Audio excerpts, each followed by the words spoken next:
إن الحمد لله نحمده ونستعينه ونستغفره ونعوذ بالله من شرور أنفسنا ومن سيئات أعمالنا. من يهده الله فلا مضل له ومن يضلل فلا هادي له. وأشهد أن لا إله إلا الله وحده لا شريك له وأشهد أن محمدا عبده ورسوله. أما بعد فإن خير الحديث كتاب الله وخير الهدي هدي محمد صلى الله عليه وسلم وشر الأمور محدثاتها وكل محدثة بدعة وكل بدعة ضلالة وكل ضلالة في النار. أعوذ بالله من الشيطان الرجيم. بسم الله الرحمن الرحيم. يا أيها الذين آمنوا اتقوا الله حق تقاته ولا تموتن إلا وأنتم مسلمون. يا أيها الناس اتقوا ربكم الذي خلقكم من نفس واحدة وخلق منها زوجها وبث منهما رجالا كثيرا ونساء واتقوا الله الذي تساءلون به والأرحام إن الله كان عليكم رقيبا. يا أيها الذين آمنوا اتقوا الله وقولوا قولا سديدا يصلح لكم أعمالكم ويغفر لكم ذنوبكم ومن يطع الله ورسوله فقد فاز فوزا عظيما. رب اشرح لي صدري ويسر لي أمري واحلل عقدة من لساني يفقه قولي. رب أعوذ بك من همزات الشياطين وأعوذ بك رب أن يحضرون. وقال الله عز وجل: وإذ يرفع إبراهيم القواعد من البيت وإسماعيل ربنا تقبل منا إنك أنت السميع العليم. معزز حاضرین جمعہ، آج کے خطبے کا موضوع صرف ایک دلچسپ موضوع ہی نہیں بلکہ بہت ہی زیادہ اہم موضوع ہے، اور اہمیت کے ساتھ ساتھ ہماری ذمہ داری بھی بہت زیادہ ہو جاتی ہے۔ اللہ تبارک و تعالی نے کعبۃ اللہ کو اس سرزمین میں اپنی تنہا عبادت کی نشانی بنایا ہے، توحید کی نشانی بنایا ہے۔ اللہ تبارک و تعالی قرآن کریم میں فرماتا ہے: وَلَقَدْ بَوَّأْنَا لِإِبْرَاهِيمَ مَكَانَ الْبَيْتِ، کہ ہم نے ابراہیم علیہ السلام کو بیت اللہ کی جگہ بتلائی، دکھلائی، تعارف کروایا۔ اللہ تشرک بی شیئا،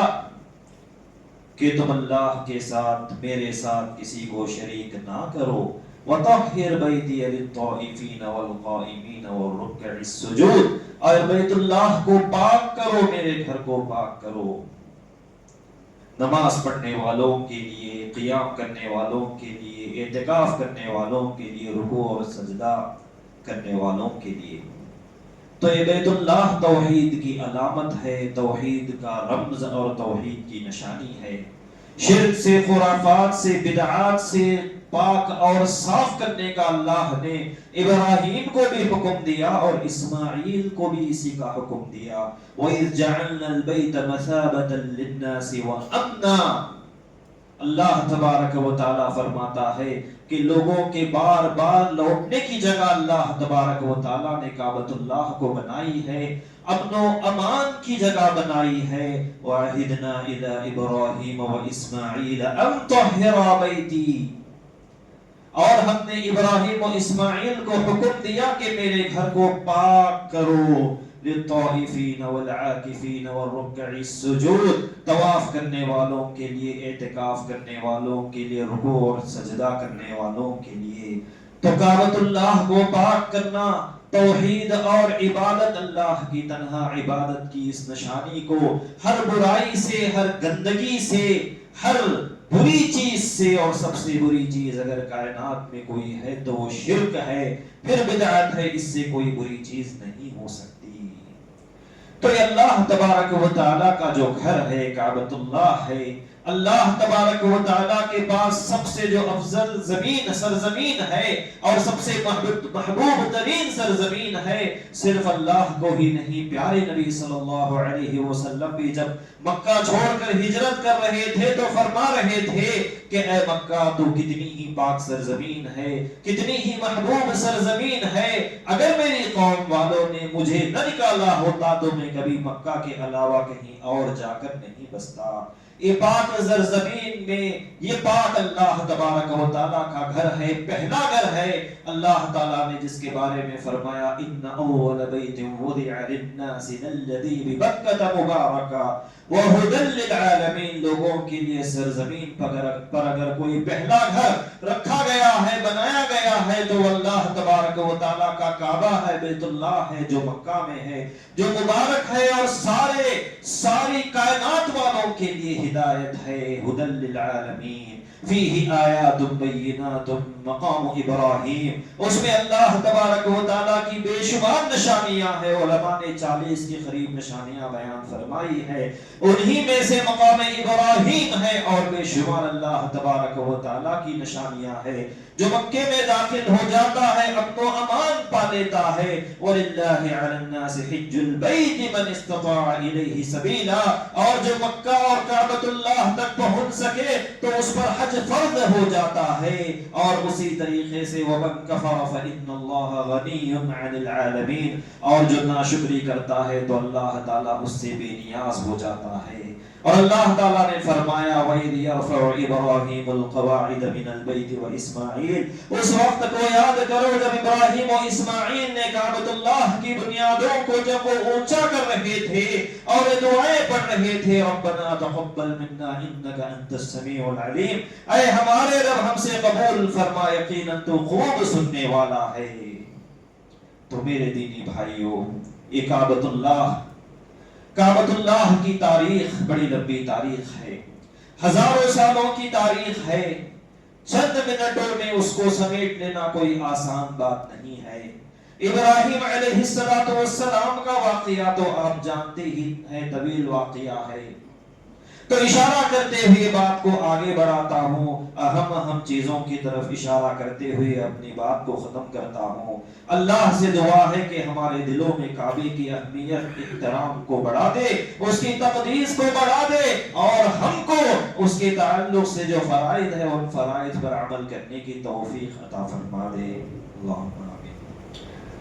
تو ابراہیم علیہ السلام اور اسماعیل علیہ السلام کا واقعہ تو جانتے ہی ہے۔ اللہ تعالیٰ نے قرآن کریم میں فرمایا وَلَقَدْ بَوَّأْنَا لِإِبْرَاهِيمَ مَكَانَ الْبَيْتِ، اسماعیل علیہ السلام زمزم کا پانی تو آ گیا، اور ابراہیم علیہ السلام جب ہاجرہ کو چھوڑ کر اور اسماعیل علیہ السلام کو چھوڑ کر چلے گئے، اور جب حاجر علیہ السلام نے ابراہیم سے پوچھا اللہ امرک بہذا، کیا اللہ نے اس کا حکم دیا ہے یہاں پر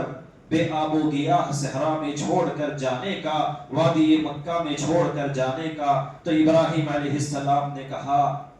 ہاں اللہ کا یہ حکم ہے۔ تو حاجر نے اس وقت کہا تھا اذن لن یضیعنا اللہ، تب تو اللہ تعالیٰ ضائع نہیں کرے گا۔ پھر اس کے بعد صفا اور مروہ کی 7 مرتبہ جو شوط اور سعی ہے وہ تو ہے ہم جانتے ہی ہیں۔ پھر اس کے بعد زمزم کا جو پانی اور زمزم کا جو چشمہ اور کنواں جاری ہوا وہ واقعہ تو جانتی ہی ہے۔ پھر اس کے بعد اسماعیل علیہ السلام جب تھوڑے بڑے ہوئے تو ابراہیم علیہ السلام کے خواب میں یہ دکھلایا گیا کہ اللہ تعالیٰ نے حکم دیا کہ تم اسماعیل کو ذبح کرو، وہ واقعہ بھی ہم جانتے ہی ہے۔ پھر اسی طریقے سے یہاں پر کعبۃ اللہ کی تاریخ کے تعلق سے جو واقعہ یہ ہے کہ اللہ تبارک و تعالیٰ نے ابراہیم علیہ السلام کو حکم دیا کہ تم بیت اللہ کی تعمیر کرو۔ پھر اسماعیل کے پاس آتے ہیں، مکہ میں آتے ہیں، پھر اس کے بعد اسماعیل علیہ السلام سے اس کا ذکر کرتے ہیں اور کہتے ہیں کہ ہمیں اللہ نے کعبۃ اللہ کی تعمیر کا حکم دیا ہے۔ پھر اس کے بعد اللہ تبارک و تعالیٰ نے کہا جاتا ہے کہ فرشتوں کو بھیجا، کہا جاتا ہے کہ ہوا کو بھیجا، یا کہا یہ بھی جاتا ہے کہ بادل کو بھیجا، اور اس بادل کے سائے میں ابراہیم علیہ السلام نے کعبۃ اللہ کی تعمیر کی۔ تو سب سے پہلے کعبۃ اللہ کی تعمیر ابراہیم علیہ السلام نے فرمائی۔ یہ بعض روایتوں میں جو آتا ہے کہ فرشتوں نے کی ہے تو وہ غلط روایتیں ہیں، صحیح روایتیں نہیں ہے۔ اور بعض روایتوں میں آتا ہے کہ آدم علیہ السلام نے تعمیر کی ہے، تو وہ بھی اسرائیلی روایتیں ہیں۔ لیکن صحیح ترین روایت اور قرآن کی آیات جس پر دلالت کرتی ہے وہ یہ ہے کہ ابراہیم اور اسماعیل علیہ السلام نے کعبۃ اللہ کی تعمیر کی۔ ابراہیم علیہ السلام تعمیر کرتے جاتے اور اسماعیل علیہ السلام آپ کو اینٹ اور پتھر دیتے جاتے، یہاں تک کہ کعبۃ اللہ کی عمارت تھوڑی بلندی کو پہنچی اور ابراہیم علیہ السلام اس بلندی کو نہیں پہنچ پاتے، تو اسماعیل علیہ السلام ایک پتھر لا کر رکھتے ہیں اور اس پتھر پر کھڑے ہو کر ابراہیم علیہ السلام کعبۃ اللہ کے پتھر کو جمع کرتے ہیں۔ تو اس پتھر کو مقام ابراہیم کا نام دیا جاتا ہے، اور اسی کے تعلق سے اللہ تعالیٰ نے فرمایا وَاتَّخِذُوا مِن مَقَامِ إِبْرَاهِيمَ مُصَلَّى، کہ مقام ابراہیم کو مصلی بناؤ۔ اور یہ اللہ تبارک و تعالیٰ کی کعبۃ اللہ کے پاس پائی جانے والی بہت ساری آیات و نشانیوں میں سے ایک نشانی ہے۔ پھر اس کے بعد کعبۃ اللہ کی تعمیر کرتے جاتے ہیں، اللہ کے حکم کی تعمیر کرتے ہوئے نیکی کا عظیم کام انجام دیتے ہیں، پھر دعائیں بھی کرتے رہتے ہیں، ربنا تقبل منا انک انت السمیع العلیم، اے اللہ ہمارے اس عمل کو قبول فرما۔ ایک مومن کا یہی حال اور یہی کیفیت ہوتی ہے، نیک عمل کرتا ہے، ڈرتا ہے کہ کہیں قبول کہیں رد نہ ہو جائے، اسی لیے قبولیت کی دعائیں کرتا ہے۔ تو مومن کی شان اور شیوا بھی یہی ہونا چاہیے۔ پھر اس کے بعد کعبۃ اللہ کی تعمیر ہو جاتی ہے، پھر اس کے بعد اللہ تبارک و تعالی ابراہیم علیہ السلام کو ندا لگانے کا حکم دیتا ہے، پھر اس کے بعد ابراہیم علیہ السلام نے ندا لگاتے ہیں، تو عرب کے چپے چپے سے کونے کونے سے لوگ حج کے لیے کعبۃ اللہ کا رخ کرتے ہیں، کعبۃ اللہ کا رخ کرتے ہیں۔ ہر قبیلے سے لوگ، ہر کونے سے لوگ، سارے جزیرے عرب کے کونے کونے سے لوگ حج کے لیے آ جاتے ہیں۔ تو کئی ہزار سال تک کعبے کی سرزمین اور مکہ کی سرزمین توحید کی سرزمین تھی۔ دور دور سے لوگ، سارے جزیرے عرب سے لوگ حج کرنے کے لیے آتے تھے۔ وہاں پر عمالیق قبیلہ تھا، اور اسی طریقے سے وہاں پر اور بھی قبائل آباد تھے، لیکن جن دو قبیلوں کا ذکر آتا ہے جرہم اور عمالیق قبیلہ، تو یہ دو قبیلے توحید پر قائم و دائم تھے، یہاں تک کہ سب سے پہلے سرزمین عرب میں شرک کو لانے والا شخص قبیلے خزاعہ میں جنم لیتا ہے، اور اس کا نام عمرو بن لحی الخزاعی ہے، جس کے تعلق سے نبی صلی اللہ علیہ وسلم نے فرمایا کہ یہ جہنم میں اپنی آنتوں کو کھینچ رہا ہے۔ مطلب یہ ہے کہ جہنم رسید ہو گیا ہے، کیونکہ سب سے پہلے ملک شام جا کر وہاں سے شرک کو لانے والا شخص اور حبل اور منات اور عزا کی بتوں کو کعبۃ اللہ کے پاس نصب کرنے والا یہ شخص تھا۔ پھر اس کے بعد نبی علیہ السلام کا دور قریب آتا ہے، اور نبی صلی اللہ علیہ وسلم کی پیدائش سے چند سال پہلے ابرہا کا، بلکہ چند دن پہلے ابرہا کا 51 ڈیز پہلے، نبی صلی اللہ علیہ وسلم کی پیدائش سے 51 ڈیز یا 50 ڈیز پہلے ابرہا کا واقعہ پیش آتا ہے۔ ابرہا یمن سے آتا ہے، اور اس وقت حبشہ میں، ایتھیوپیا میں ایک حبشی نجاشی بادشاہ ہوتا ہے، اور یہ عیسائیت پر قائم ہوتا ہے، اور یمن میں بھی اس کی حکومت تھی، اور وہاں کا نائب ابرہا ہوتا ہے۔ اور اس نے جب دیکھا کہ سارے جزیرے عرب کے لوگ بیت اللہ کا اور کعبۃ اللہ کا رخ کرتے تھے، تو اس کو یہ چیز نہیں بھائی، اور اس نے ٹھان لیا کہ کعبۃ اللہ کو، بیت اللہ کو تہس نہس کر دے۔ اور مشہور واقعہ ہے، اصحاب فیل کا واقعہ ہے، اور اس کا واقعہ بڑی تفصیل کے ساتھ سیرت کی کتابوں میں آتا ہے، قرآن کریم میں بھی اس کے تعلق سے ایک سورت نازل ہوئی، اور جب یہ واقعہ پیش آتا ہے تو ابرہہ مکہ کا رخ کرتا ہے ایک بڑی فوج لے کر، جس میں ہاتھی بھی ہوتے ہیں، اور ہاتھیوں کو کبھی جزیرے عرب کے لوگوں نے نہیں دیکھا تھا۔ تو ہاتھی ہوتے ہیں افریقہ کے، ایک ہوتے ہیں ہندوستان کے ہاتھی جس کو اس زمانے میں فارس کے لوگ استعمال کرتے تھے جنگوں میں، اور ایک ہوتے ہیں افریقہ کے ہاتھی۔ تو اس وقت حبشہ کے لوگ اور حبشہ کی حکومت کے پاس ہاتھی ہوا کرتے تھے، افریقہ کے بڑے بڑے ضخیم ہاتھی۔ تو بڑی فوج کو لاتا ہے، ہاتھیوں کو بھی لاتا ہے، اور کعبۃ اللہ کے قریب وادی محصر جو کہ آج مزدلفہ اور منا کے درمیان ہے وہاں پر پہنچتا ہے، اور ہاتھی آگے بڑھنے کا نام ہی نہیں لیتے، یا تو پیچھے ہٹ جاتے ہیں، یا کہ مشرق کا رخ کر لیتے ہیں، شمال کا رخ کر لیتے ہیں، جنوب کا رخ کر لیتے ہیں، لیکن مغرب جہاں پر کعبۃ اللہ کا رخ ہے وادی محصر سے وہاں جانے کے لیے تیار نہیں ہوتے۔ پھر اس کے بعد اللہ تبارک و تعالی طیرن ابابیل پرندوں کو بھیجتا ہے۔ اور اس وقت کا مشہور واقعہ یہ ہے کہ عبد المطلب جو کہ نبی علیہ السلام کے دادا ہے، وہ آتے ہیں ابرہہ کے پاس، کہتے ہیں کہ مجھے میرے 200 اونٹ واپس کر دو جو تم نے لے لیا ہے۔ تو ابرہہ تعجب سے پوچھتا ہے کہ تم 200 اونٹوں کا سوال کرنے آئے ہو؟ میں تو یہ سوچ رہا تھا کہ شاید تم کعبۃ اللہ کے تعلق سے کچھ کہنے کے لیے آؤ گے، جو کہ ہزاروں سالوں سے عربوں کا مرکز رہا ہے، عبادت گاہ رہی ہے۔ تو اس وقت عبد المطلب کہتے ہیں اونٹوں کا مالک تو میں ہوں، اسی لیے پوچھنے والا ہوں، پوچھنے آیا ہوں، لیکن کعبۃ اللہ کا مالک تو اللہ ہے، وہ اس کی حفاظت کر لے گا۔ تو ہوا بھی ایسے ہی کہ اللہ تبارک و تعالیٰ نے طیرن ابابیل پرندوں کو بھیجا، جس کے چونچ میں ایک کنکر اور 2 پیروں میں 2 کنکر ہوتے تھے، ہزاروں کی تعداد میں روانہ کیا، اور ایک کنکر اتنے خطرناک ہوتے تھے کہ گرتے کنکر تو لوگ اسی وقت ڈھیر ہو جاتے تھے، ہزاروں کی تعداد میں لوگ مر گئے، یہاں تک کہ ابرہہ بھی ایسی بیماری میں مبتلا ہوا کہ جب وہ صنعاء کو واپس پہنچا تو وہیں پر ڈھیر ہو گیا۔ یہ ایک واقعہ پیش آتا ہے نبی صلی اللہ علیہ وسلم کی پیدائش سے چند دن پہلے کا واقعہ۔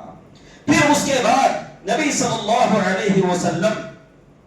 کی میلاد ہوتی ہے، پھر اس کے بعد نبی صلی اللہ علیہ وسلم نبی بننے سے 5 سال پہلے ایک واقعہ پیش آتا ہے، اور وہ ہے کعبۃ اللہ کی تعمیر کا واقعہ۔ ہوتا یہ ہے کہ ایک بہت بڑا سیلاب آ جاتا ہے مکہ میں، اور ایک دیوار ڈہ جاتی ہے کعبۃ اللہ کی، اور دیگر دیواریں کمزور پڑ جاتی ہے۔ تو قریش کے لوگوں نے یہ طے کیا کہ کسی بھی طریقے سے کعبۃ اللہ کو ڈھا کر اثر نو تعمیر کی جائے، اور اس وقت ایک شخص ابو وہب بن عمرو وہ مشورہ یہ دیتا ہے کہ تم اس میں کوئی حرام کمائی داخل نہ کرنا، کعبۃ اللہ کی تعمیر میں کوئی حرام کمائی داخل نہ کرو، حلال کمائی داخل کرو۔ تو اس وقت قریش کے لوگ اپنی کمائی کو، پیسے کو جمع کرتے ہیں، لیکن کچھ کمی آ جاتی ہے، جس کی وجہ سے وہ لوگ کعبۃ اللہ کی تعمیر کرتے ہیں، ہر قبیلہ کچھ حصے کو تعمیر کرتا ہے، لیکن ابھی جس کو ہم حجر اسماعیل یا حتیم کہتے ہیں وہ حصہ ابھی باقی رہ جاتا ہے، اس کی تعمیر نہیں ہو سکتی ہے، کمائی ختم ہو جاتی ہے، تو اس حصے کو انہوں نے خالی چھوڑ دیا۔ پہلے 2 دروازے ہوتی تھی کعبۃ اللہ کی مشرق و مغرب میں، تو انہوں نے مغرب کے دروازے کو بند کر دیا، اور مغرب کا جو دروازہ ہے اس کو کچھ بلندی پر رکھ دیا، جیسا کہ آج کے زمانے میں ہے۔ یعنی اس وقت جو قریش نے جس شکل میں کعبۃ اللہ کی اثر نو تعمیر کی تھی، وہی تعمیر آج بھی، اسی طریقے کی تعمیر آج بھی موجود ہے۔ اور اس وقت جب حجر اسود کا معاملہ پیش آیا اور قریش کے قبیلے آپس میں اختلاف کرنے لگے کہ کون سا قبیلہ حجر اسود کو رکھے گا، کیونکہ حجر اسود نبی صلی اللہ علیہ وسلم نے فرمایا کہ اللہ تبارک و تعالیٰ نے اس حجر اسود کو جنت سے اتارا ہے۔ سفید شفاف پتھر تھا، لیکن لوگوں کے گناہوں نے اس پتھر کو سیاہ اور کالا بنا دیا ہے۔ یہ مبارک پتھر جنت کا یاقوت والا پتھر ہے۔ تو جب اس کو رکھنے کی باری آئی تو اختلاف ہوا، تو ایک حکیم شخص تھے، دانشور شخص تھے، مکہ والوں نے، قریش نے ان سے مشورہ لیا تو انہوں نے کہا کہ کل صبح جو پہلا شخص مسجد حرام میں کعبۃ اللہ کے پاس داخل ہوگا اس کو تم جج اور حکم بنا لو، وہ فیصلہ کر دے گا کہ حجر اسود کا معاملہ کیسے پیش آنا ہے۔ سب سے پہلے آپ علیہ السلام مسجد حرام میں داخل ہوتے ہیں، سارے مکہ والے، قریش والے کہتے ہیں ھذا الامین رضینا، یہ تو بڑے امانت دار آدمی ہیں، ہم ان کے فیصلے سے راضی ہے۔ محمد علیہ السلام اس وقت فیصلہ یہ کرتے ہیں کہ لتأخذ کل قبیلۃ بطرف من الثوب، ہر قبیلہ آئے ایک بڑا کپڑا رکھ دیا جائے اور ہر ایک قبیلے کا سردار اس کپڑے کے ایک ایک کنارے کو تھام لے۔ پھر اس کے بعد نبی علیہ السلام نے حجر اسود کو کپڑے میں رکھا، پھر سارے لوگ لے کر آئے حجر اسود کو، پھر نبی صلی اللہ علیہ وسلم نے حجر اسود کو اس کی جگہ پر رکھ دیا۔ تو یہ واقعہ نبی صلی اللہ علیہ وسلم کی بعثت سے اور نبی صلی اللہ علیہ وسلم کو نبی بنانے سے 5 سال پہلے کا واقعہ ہے۔ پھر اس کے بعد واقعہ یہ ہوتا ہے کہ نبی صلی اللہ علیہ وسلم 13 سال تک مکہ مکرمہ میں توحید کی دعوت دیتے رہے۔ پھر اس کے بعد ان کی قوم والوں نے ان کو مجبور کر دیا ہجرت پر، لیکن نبی صلی اللہ علیہ وسلم کعبۃ اللہ کو چھوڑ کر، مکہ مکرمہ کو چھوڑ کر جانے کے لیے تیار نہ ہوتے۔ ان کی قوم والوں نے نہ نکالا ہوتا تو کبھی نہیں نکلتے۔